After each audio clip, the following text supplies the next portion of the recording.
तेरा सिंगला जी। महाराज जी, मैं जानना चाहती हूँ कि मैंने आपको हमेशा पीले वस्त्रों में ही देखा है महाराज जी, इसका क्या रहस्य है?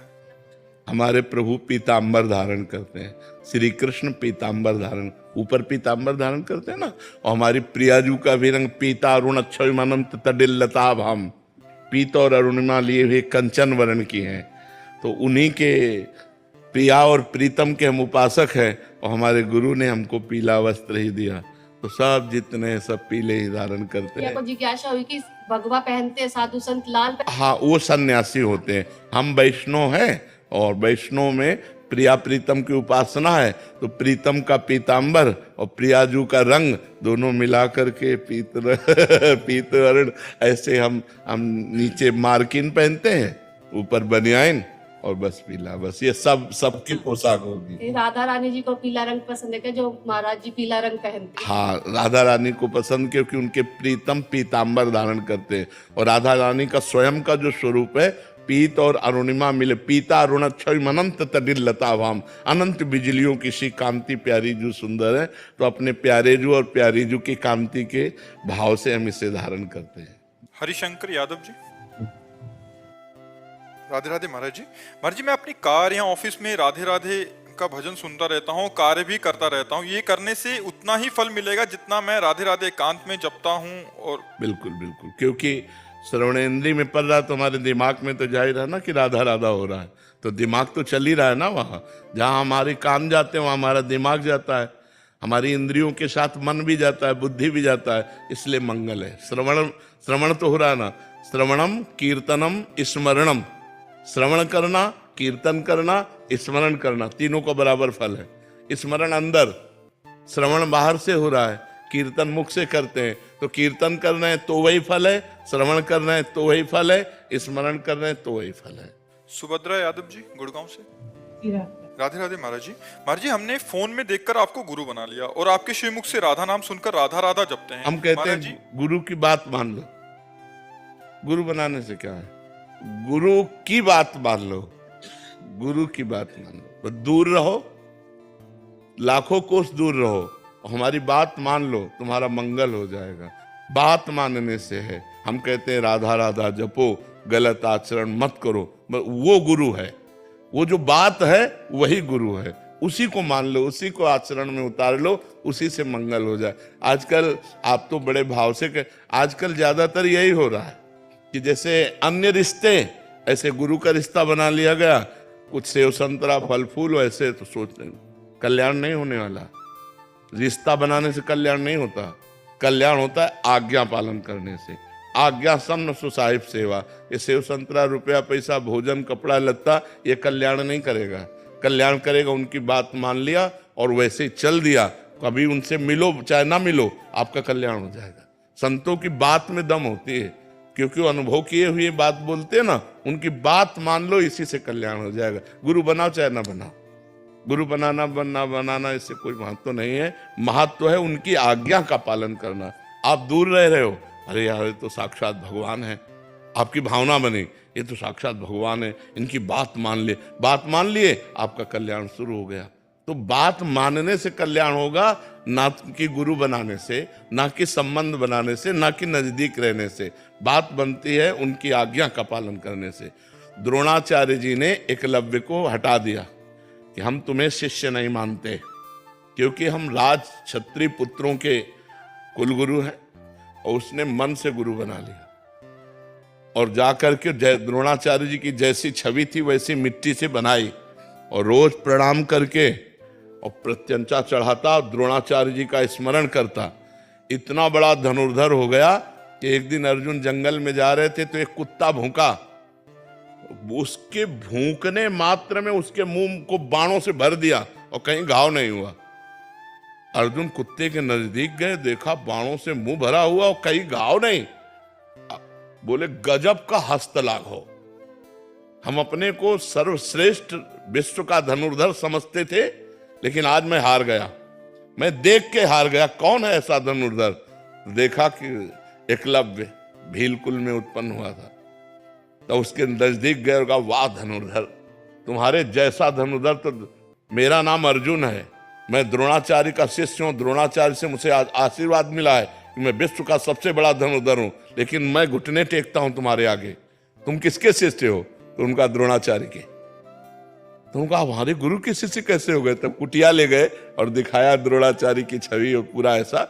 तो उन्होंने द्रोणाचार्य जी से कहा आपका आशीर्वाद गलत हो गया, हम सर्वश्रेष्ठ धनुर्धर नहीं है, मैंने स्वीकार किया, सर्वश्रेष्ठ धनुर्धर एकलव्य है। तब द्रोणाचार्य जी ने उसका अंगूठा गुरु दक्षिणा में लिया था। अर्जुन को सर्वश्रेष्ठ धनुर्धर बने रहने के कारण नहीं, उस वीर के सामने। तो आप देखो, एक को नजदीक रहकर शिक्षा दी और एक ने गुरु मानकर आज्ञा का पालन किया, गुरु मान लिया। और उनकी जो धनुर्विद्या है, ये कोई भागवतिक विद्या तो है नहीं, लेकिन आप सोचो कैसे प्रत्यंचा चढ़ाना, कैसे बाण संधान करना, वो सब उसके दिमाग में आ गया। केवल गुरु द्रोणाचार्य को भगवान मानकर पूजा। तो हम गुरु को भाव में स्वीकार करें और उनकी आज्ञा का पालन करें। गुरु से बताने की जरूरत है नहीं कि मैं तुम्हें गुरु बनाता हूं, अपने आप आपका कल्याण हो जाएगा। सुनीता जी, महाराज जी, एक माता स्वयं कर्म और वाणी में संतुलन बनाकर चरित्र निर्माण कर अपनी युवा संतान को भौतिक आकर्षण, नाना प्रकार की लालसाओं से कैसे बचा सकती है महाराज? बचपन से, जब तक बचपन से उसका सुधार नहीं किया तो फिर जवानी में सुधार नहीं हो सकता, युवा में सुधार नहीं हो सकता। सुधार बचपन से। अगर बाल्यावस्था में उसके संस्कार डालो, चलो पापा के पैर छुओ, सबसे राधे राधे करो, चलो बैठो 10 मिनट राधा राधा बोलो, तुम्हें अभी टॉफी लाएंगे, तुम्हें अभी बाल। उसको, छोटे बच्चे को राधा राधा राधा, वही बच्चा जाकर आगे भविष्य में जवान में भक्त बनेगा। नहीं तो आज के जो बच्चे हैं थप्पड़ मारते हैं अपने माता पिता को, अपने माता पिता को घर से निकाल देते हैं, ज्यादा करे तो काट के फेंक देते हैं। आतंक भर गया है दिमाग में दुष्टता भर गई है, क्योंकि आधुनिक पढ़ाई और आधुनिक सफलता देख देख करके वो मतलब उनकी जो बुद्धि है वो भ्रष्ट हो गई, अध्यात्म से भ्रष्ट हो गई। बहुत पुराने समय में गांव में नौटंकी होती है ना, नौटंकी में एक नाटक देखा था सुल्ताना डाकू, उसी सुल्ताना डाकू पे बनाया गया था। सुल्ताना डाकू था, बहुत बड़ा डाकू था। उसको जब फांसी की सजा मिली, अंग्रेजों का राज्य था, तो उनसे पूछा गया तुम्हारी अंतिम इच्छा क्या है? तो उन्होंने कहा हमें माँ के गले लगना है। तो उनकी माँ बुलाई गई, वो रोती हुई आई, जब गले लगी तो दांत से मुंह में नाक काट ली उसने ऐसे। तो पूछा कि क्यों, ऐसा क्यों किया? तो बोले जब मैं कक्षा 1 में था एक कलम चुरा के लाया था, तो माँ ने कहा था शाबाश बच्चा, लिखने के काम में आएगी। तो मैंने समझा अच्छा है, आज मैं सुल्ताना डाकू बना हूं तो इस माँ के कारण बना हूं। अगर ये पहली कलम में हमें थप्पड़ जमा देती तो आज मैं फांसी में न चढ़ता, मैं आज गलत कार्य में न जाता। तो बच्चे की जीवनी बनाने वाले माता पिता ही होते हैं। यदि प्रारंभ से बच्चे को पूजा में बैठालना, सतोगुणी बातें सिखाना, शास्त्र सुनाना। अच्छा, हम लोग संत क्यों बन गए? घर में भागवत होती, घर में रामायण होते, घर में संत जन आते, घर में जब देखो तो भगवत चर्चा हो रही, भोग लगा के भोजन पाना, एकदम भागवत। मोहल्ले में कहीं प्याज लहसुन नहीं आता, ऐसा पवित्र ब्राह्मणों का कुल, तो उससे संस्कार बने, अल्ले भगवान के मार्ग में हम आ गए। तो अगर संस्कार सही ना हो तो फिर जवानी में संभालना कठिन होता। जवानी में तो उन्माद अवस्था होती, फिर नहीं संभाला जा सकता। बाल्यावस्था से बच्चे को संभाला जाए तो वो महान बन जाएगा। और संभालना तो गर्भ अवस्था से ही होता है। जब बच्चा गर्भ में हो, ब्रह्मचर्य से रहे, खान पान सही रखे और भगवान की चर्चा सुने तो संस्कार उस पर पड़ते हैं। जब कयाधु प्रहलाद जी की माँ गर्भवती थी, प्रहलाद जी गर्भ में थे, तो देवराजेंद्र बंदी बना कर ले जा रहे थे। तो देवर्षि नारद जी रास्ते में मिले, उन्होंने कहा इनको कहाँ ले जा रहे हो? बोले हिरण्यकश्यप का वीर है, ये दैत्य है, महान भयानक होगा, ये जब पैदा होगा तो इसे मार देंगे। तो उन्होंने कहा नहीं, गर्भ हत्या या बालक शिशु की हत्या ये ठीक नहीं, छोड़ो तुम इसे।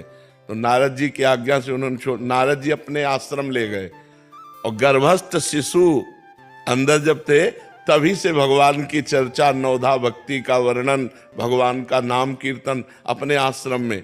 तो देवर्षि नारद जी के प्रभाव से प्रहलाद जी पैदा हुए। गर्भस्थ शिशु पर प्रभाव पड़ता है, जैसे चक्रव्यूह की रचना गर्भस्थ शिशु अभिमन्यु पर प्रभाव पड़ा। मां सातवें द्वार भेदन में सो गई, तो इसलिए वो सातवां भेदन करना नहीं जाने, नहीं 6 चक्रव्यूह को तोड़ना वो जान गए थे, गर्भ में ही जान गए थे।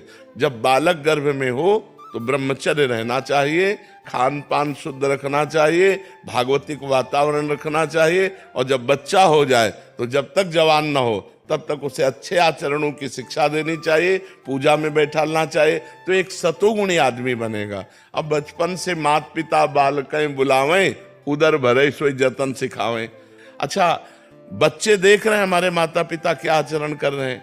अब आप नशा कर रहे हो, आप गंदी बातें कर रहे हो, हंसी मजाक कर रहे हो, गाली दे रहे हो, तो वही संस्कार तुम्हारे बच्चों में पड़ रहे हैं। तो हम स्वयं सुधरें, माता पिता स्वयं सुधरें, ये सावधानी रखें कि बच्चों की दृष्टि में उनकी किसी भी तरह की हरकत ना आने पावे। और वार्ता में अब माता पिता लड़ रहे हैं, गाली दे रहे हैं, बच्चा छोटा सा देख रहा है, वही संस्कार उसके अंदर पड़ रहे हैं। माता पिता गलत आचरणों से युक्त हैं तो बच्चों में वही संस्कार गंदे पड़ रहे हैं। तो बहुत सावधानी पूर्वक गृहस्थी धर्म में यदि चले तो ये बहुत बड़ा धर्म है। अपने बच्चे को एक समाज का सेवा करने वाला बनाए, भगवान का भक्त बनाए, तो जन्म होना बच्चे का ठीक हुआ। नहीं तो देखो ना आप कैसे कैसे बच्चे पैदा हो रहे हैं कि बड़े बूढ़े माताओं बहनों के साथ कैसा व्यवहार कर रहे हैं कि तुम जवान हो, गिरे को उठाना चाहिए कि गिराना चाहिए।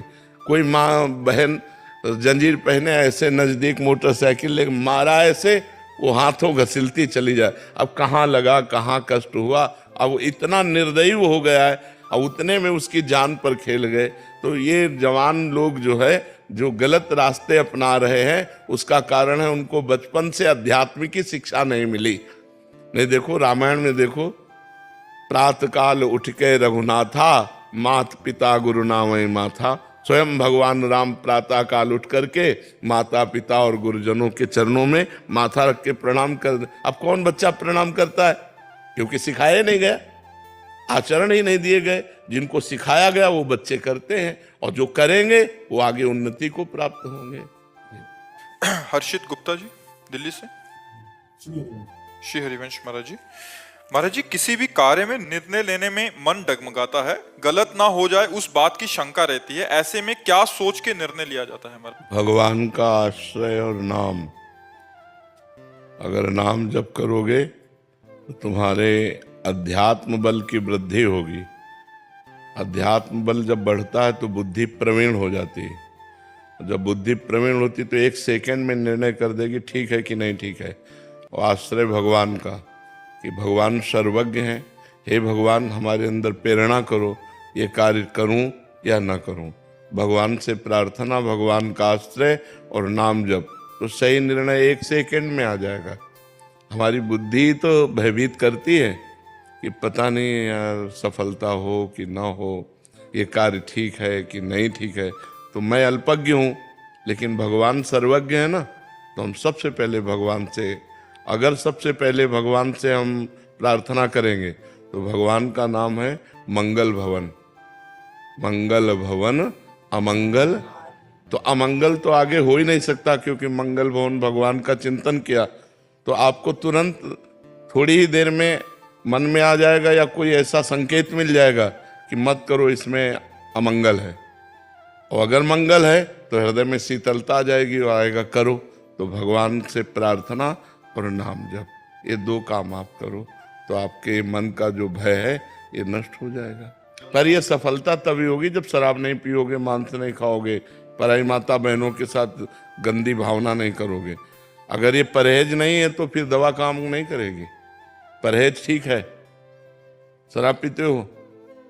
कभी कभी। एक बार जुआ हो रहा था तो कुछ लोग खड़े थे, तो वहां फोर्स पहुंचा, पहले डंडा मारा उसके, क्योंकि वो देख रहा था ना ऐसे। तो उसने कहा यहाँ क्यों खड़े हो? बोले देख रहे थे। बोले साहब पहली बार आए। बोले सब कहते पहली बार आए ऐसे सब कहते हैं।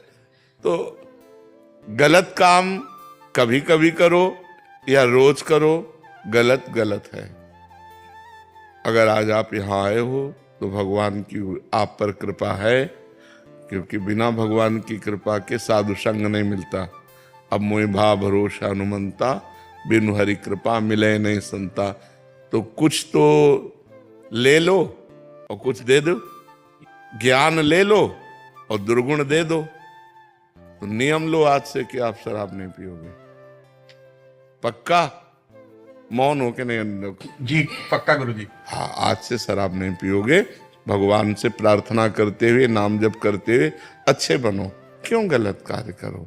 रोज पीते नहीं हो, कभी कभी क्यों गंदगी को स्वीकार करो? गंदगी ही है जिसे शास्त्र विरोध करता है। आज के वातावरण में फैल चुका है, मदिरापान ऐसे फैल चुका है जैसे कोई जाए तो ठंडा शरबत पिलाए ना, ऐसे अब पार्टी, मित्रता, स्वागत सब इसी से होने लगा है। जब छोटे थे ना गुरुजी तो ऐसा लोग कहते थे कि भाई इससे बात मत करो, ये शराब पीता है। अब कहते हैं कि भाई इससे बात मत करो, ये शराब नहीं पीता। हाँ बिल्कुल बिल्कुल। ये क्या है गुरुजी कि दिल्ली शहर में तो सोशलाइज होने के लिए ऐसा एक वो हो गया है कि आपको जाना है और आपको ग्लास पकड़ना है, और आप चाहे पियो मत पियो पर आपको ग्लास। एक हम कथा सुना दे तो तुम्हारा उत्तर बहुत बढ़िया इस बात का आ जाएगा। ब्रह्मा जी के 4 पुत्र हैं। वैसे तो सब सृष्टि ही है, सतयुग, त्रेता, द्वापर और कलयुग। जब नरक की सृष्टि हुई तो ब्रह्मा जी ने सतयुग से कहा, जब तुम्हारा राज्य आएगा बेटा तो नरक की तरफ भी ध्यान रखना, क्योंकि वो खाली नहीं रहना चाहिए। तो उनका हमारे राज्य में कोई नरक नहीं जाएगा। तो त्रेता से कहा तो उनका बड़े भैया जिस मार्ग में चलेंगे उसी मार्ग में हम चलेंगे। द्वापर से कहा तो द्वापर ने कहा, पिताजी आपकी आज्ञा का कुछ कुछ पालन करने की कोशिश करूंगा। जब कलयुग से कहा तो कलयुग ने कहा, पिताजी जैसे बड़े भैया के राज्य में कोई नरक नहीं जाएगा, ऐसे मेरे राज्य में कोई स्वर्ग नहीं जाएगा। मैं पूरा नरक हाउसफुल करूंगा। समझ रहे हो ना? तो उसी का राज्य चल रहा है। तो आप जैसा कह रहे हो ना कि अगर शराब ना पिए तो लोग कहते इसे बात मत करो, शराब नहीं पीता। शराब पीता है इसलिए बात करो, मतलब टोटल नरक। कलयुग ने वादा किया है, कलयुग ने वादा किया कि कोई भूल चूक से भगवत प्राप्ति कर ले या स्वर्ग चला जाए, नहीं, सीधे हम पूरा नरक हाउसफुल करेंगे। तो देखो, शराब पीना, पराई स्त्री से व्यभिचार करना, मांस खाना, चोरी करना, जुआ, घूस, अपराध प्रवृत्ति, ये बढ़ती चली जा रही है। आप देखो ना, बिल्कुल नॉर्मल हो गई है। बिल्कुल। तो भैया कलयुग वाली बात सच्ची मत करो कि यार सब हाउसफुल हो जाएंगे। नहीं, कुछ तो बच लिए जाए, कुछ तो आप बच जाओ, क्योंकि अच्छे आदमी हो, आपको भगवान ने सत्संग दिया, वृंदावन धाम आए, साधु संग के, तो आपका दुर्गुण छूट जाना चाहिए। तो आज से नियम ले लो कि आप शराब नहीं पियोगे। और आप ही न ले यार, जितने बैठे उतने सब ले लो। गंदे आचरण काहे को करो? उससे कोई लाभ, एक लाभ बता दो हमको। अगर एक भी लाभ हो तो हम उसको छोड़ने की कोशिश करें। हमारे शास्त्रों में तो निषेध है ही, लेकिन प्रगट में भी एक भी लाभ हो तो, किसी भी तरह की अगर अच्छाई होती तो हम उसको सपोर्ट करते। एक भी अच्छाई नहीं, और अंदर जाकर के हमारे किडनी को, हमारे लीवर को, हमारे दिल को, हमारी आंतों को नुकसान पहुंचाती है, जिसमें मृत्यु निश्चित हो सकती है। ऐसे व्यसन को क्यों किया जाए जिसमें हमारे अंगों की हानि हो, पैसे की हानि हो, बुद्धि की हानि हो। और समाज भी हंसता है जब कोई ज्यादा नशे में हो जाता है, ऐसे पड़े दिखाई देता है तो समाज हंसता है। तो इसलिए हमें लगता है भाई इसे छोड़ दो, ठीक है, और भगवान का आश्रय लो, नाम जप करो, अच्छे आदमी बनो, बुरे आदमियों की संगति से बचो, नहीं तो बहुत हानि हो जाती है। और आजकल बहुत बुराइयां बढ़ रही हैं। अगर अध्यात्म से कोई जुड़ा नहीं है तो उसमें बुराइयां ही बुराइयां भरती चली जाती हैं। जरा जरा सी बात में लड़ जाना, जरा जरा सी बात में एक दूसरे की हत्या तक कर देना, मतलब बहुत ही निकृष्ट बुद्धि बढ़ रही। बुद्धि कितना निकृष्ट हो रही। जो भाई हमारे माँ के गर्भ में यार हाथ दो हाथ ले जा, तू यार छोटा है या बड़ा है, क्या फर्क पड़ता है, तू मेरा भाई है। भ्रातृ प्रेम नहीं रह गया, पति पत्नी में प्रेम नहीं रह गया, पिता पुत्र में प्रेम नहीं रह गया। कितना मतलब ऐसे आचरण फैल रहे हैं जो सुने नहीं जा सकते। बेटा माँ को मार रहा है, माँ बेटे को मार रही है, पति पत्नी को मार रहा है, पत्नी पति को मार, मतलब कहीं विश्वास, प्रेम ये सब हटता चला जा रहा है। क्यों हटता चला जा रहा है? क्योंकि दुराचार बढ़ रहा है, व्यभिचार बढ़ रहा है, नशे बढ़ रहे हैं, गंदी बातें बढ़ रही हैं, पूरी गृहस्थी चौपट होती चली जा रही। आज हमारा समाज गिरता चला जा रहा है। अगर उठा सकता है कोई तो अध्यात्म उठा सकता है, और अध्यात्म को लोग ज्यादा प्यार नहीं करते। मतलब ऐसे गिने चुने आप लोग हैं जो अध्यात्म सुनने आए हैं, नहीं तो अध्यात्म को कोई ज्यादा कदर नहीं करता। कदर करता है रुपया कैसे आवे, कुछ भी करना पड़े। अगर नौकरी लगना चरित्रहीनता का प्रसंग है तो राजी है। पहले था कि चाहे सब कुछ नष्ट हो जाए लेकिन चरित्र हमारा बचना चाहिए। कहा जाता है इज्जत है तो सब कुछ है, और आज क्या है? इज्जत की मिटिया मेट है, नहीं। और एक वो अंग्रेजी में कहावत थी कि धन गया तो कुछ नहीं गया, स्वास्थ्य गया तो कुछ गया, और चरित्र गया। अब उल्टा है, उल्टा दिमाग चल रहा है, बुद्धि भ्रष्ट होती चली जा रही है। हम महाराज जी आते हुए यही बात कर रहे थे। एक आदमी बोले कि अब कोई, जैसे पहले बोलते थे कि भाई ये जो है जेल में रह के आया है तो कितना गंदा आदमी होगा जो अंदर रह के आया है। अब वो कहते हैं कि जेल में रह के आया लेकिन देखो कितना पैसा है, दुबई में घर ले लिया, न्यूयॉर्क में घर ले लिया। अब लोग बाहर, हाँ, लोग कह रहे हैं भैया कोई फर्क नहीं पड़ता, पैसा है ना बस बहुत है। बस हाँ, पैसा पैसा का वही तो बताया, सारा महत्व पैसे पे चला गया है जी। ज्योति कपूर जी दिल्ली से। राधे राधे महाराज जी। महाराज जी, ऐसा क्यों कहा जाता है कि भजन, भोजन, खजाना और यारी पर्दे में रहनी चाहिए? हाँ, इससे हानि हो जाती है। जैसे आपके पास इस समय 10 लाख रुपए का बैग में बंडल रखा हो, 10 लाख का, आप बता दें 1 घंटा मुश्किल टिक पाएगा, कोई न कोई हथकंडा मार करके तुम्हारे रुपए ले जाएगा। ऐसे ही आपका भजन है, हम जो साधन करते हैं, ये मतलब मर्यादा है कि अपने भजन को, अपने खजाने को, अपने प्रेम को, इनको छुपा के रखना चाहिए। अगर छुपाओगे नहीं तो वो क्षीण हो जाएगा। अपने इष्ट प्रेम को छुपाना चाहिए। जितना ज्ञान, विज्ञान, अनुभव छुपाओगे उतना ही बढ़ेगा, और जितना प्रकाशित कर दोगे उतना क्षीण हो जाएगा। ये तो हमारा अनुभव है कि अपने साधन को गुप्त रखना चाहिए, अपनी दिनचर्या को प्रकाशित नहीं करना चाहिए। यदि प्रकाशित कर दोगे पक्का 100% छूट जाएगी, 100% छूट जाएगी। ये विश्वास, मतलब एक बार नहीं कई बार अनुभव की, जैसे प्रेम में आकर के बता दिया उसमें विघ्न पड़ गए। मतलब ये बिल्कुल विश्वास करो, आप अपना जो भजन करते हैं कभी कोई जान न पावे, आपकी पवित्र दिनचर्या न जान पावे, तभी बात बनेगी। जैसे आप अपने धन को छुपाते हैं, ऐसे भजन को छुपाना चाहिए, प्रेम को छुपाना चाहिए। किसका प्रश्न है, तो समझ पा रहे हैं आप जी। आदर्श सिंह जी लखनऊ से। श्री हरिवंश महाराज जी। महाराज जी, बिंदु जी महाराज जी का एक पद है, दास रघुनाथ का नंद सुत का सखा, कुछ इधर भी रहा कुछ उधर भी रहा। महाराज जी, मेरी भी स्थिति कुछ ऐसी ही है। महाराज जी, मैं सीताराम जी के चरणों के प्रति अनन्य होना चाहता हूँ। क्या इससे मेरी अनन्यता पर कोई फर्क पड़ेगा, जबकि हृदय में श्री जी और सियाराम में कोई भेद नहीं? तुलसीदास जी महाराज विनय पत्रिका भी लिखते हैं और श्री कृष्ण गीतावली भी लिखते हैं। श्याम और राम में कोई अंतर तो है नहीं, पर जब प्रीति की बात आती है तो मुरली मनोहर श्याम सुंदर से कहते हैं कि माना आप मेरे ही स्वामी हो, पर मैं साष्टांग दंडवत तभी करूंगा जब मुरली की जगह सारंग हो और प्रियाजू की जगह सियाजू हो। उनको बनना पड़ा। कत मुरली कत चंद्रिका कत गोपियन के साथ, अपने जन के कारण श्री श्याम भय रघुनाथ। उसी समय राम जी के रूप। तो प्रीति की अनन्यता और तत्व की अनन्यता में अंतर है। तत्व में वही है सब, लेकिन प्रेम में जिस रूप में हम प्यार करें उसी रूप में संपूर्ण प्यार करें।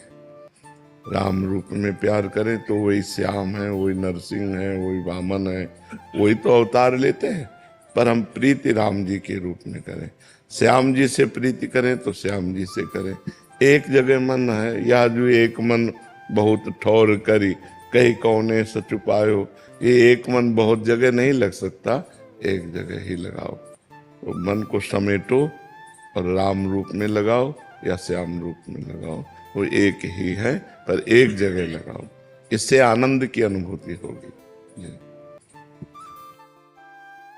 सोहम गोयल जी मुंबई से। महाराज जी मेरा सवाल है कि हमें भगवान दिखते क्यों नहीं महाराज जी?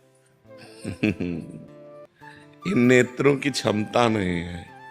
ये जो नेत्र बने हैं ये त्रिगुण माया से बने हैं। ये तीन ही देख सकते हैं, सतोगुण, रजोगुण, तमोगुण, और सतोगुण, रजोगुण, तमोगुण से बनी हुई वस्तुएं देख सकते हैं। देखो अंदर की जो वृत्तियां हैं हम उन्हीं को नहीं देख पाते जब तक एकाग्र नहीं होते, मन को, बुद्धि को, चित्त को। अभी तो बच्चा है लेकिन उसका प्रश्न बहुत बढ़िया है, इसलिए सबके लिए भगवान है पर दिखते क्यों नहीं, ये तो सबकी बात है ना। तो जब तक हमारे नेत्रों में प्रेम नेत्र नहीं आएंगे तब तक हम भगवान को नहीं देख सकते। जो हमारे हृदय में प्रेम नेत्र हैं वो जब खुलते हैं तो इन्हीं नेत्रों में उनका प्रकाश होता है, और इन्हीं नयनन सब सुख देखे, अपनो जन्म सुफल करी लेखे।